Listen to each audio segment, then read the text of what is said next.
नमस्कार दोस्तों, स्वागत है आप सभी का मेरे चैनल स्टॉक टुडे पर। और आज हम एनालाइज करेंगे निफ्टी 100 का ये स्टॉक डीएलएफ लिमिटेड। तो रियल एस्टेट की ये कंपनी है जिसका करंट प्राइस है 595 रुपीज के अराउंड। और आज इसमें काफी तेजी देखने को मिली है हमको दोस्तों, जो कि इसने तेजी बनाया 3.11% का। तो स्टॉक पे काफी तेजी है since we can see from the starting of 26 of October से इस स्टॉक में काफी तेजी बनी हुई है और इसने अराउंड किया है 15% का return from the starting of October 26 to November 3 period. Within a big span of 1 and 2 weeks only इसने 15 से 16% का रिटर्न दे दिया है।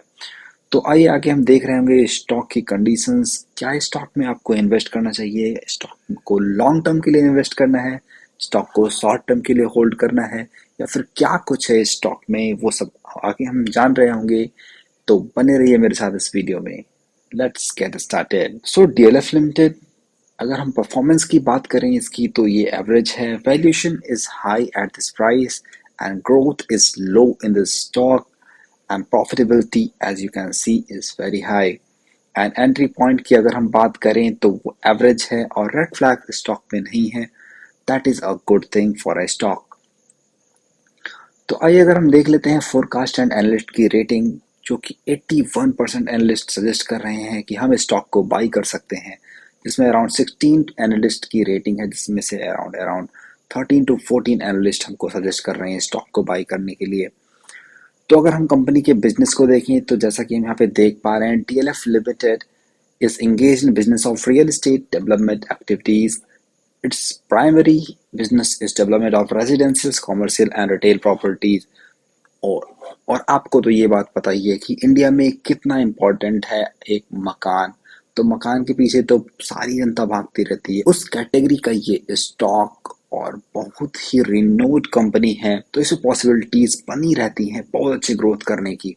तो आइए आगे हम देख लेते हैं स्टॉक के कंडीशंस कि स्टॉक में क्या कुछ परफॉर्मेंस दी है, जो कि हम देख रहे होंगे इसकी इनकम स्टेटमेंट से। इनकम स्टेटमेंट हम एनालाइज कर रहे होंगे अराउंड अराउंड फाइनेंशियल ईयर 2015 से हमारे पास इनकम स्टेटमेंट का डेटा है।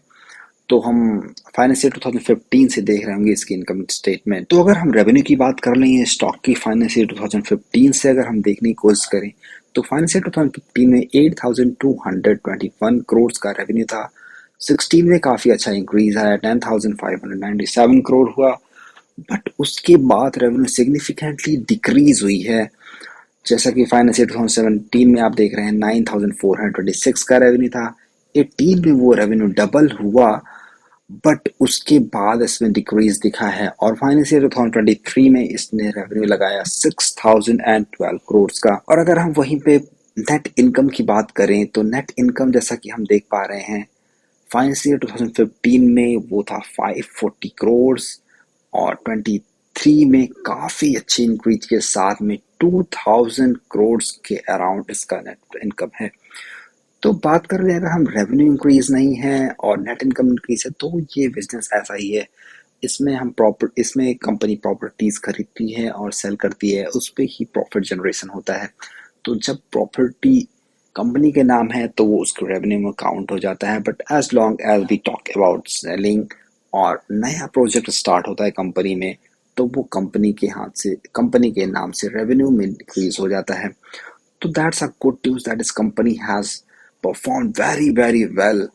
दैट इज 2035 करोड़ का रेवेन्यू इसने किया था 23 में, और इस साल इसने रेवेन्यू कर लिया है 2239 करोड़ का, which is very very good. और अगर हम कंपनी की बैलेंस शीट पर नजर डालें, तो हम बैलेंस शीट में हम चार चीजें देख रहे होंगे: current assets, non current assets, current liabilities and non current liabilities.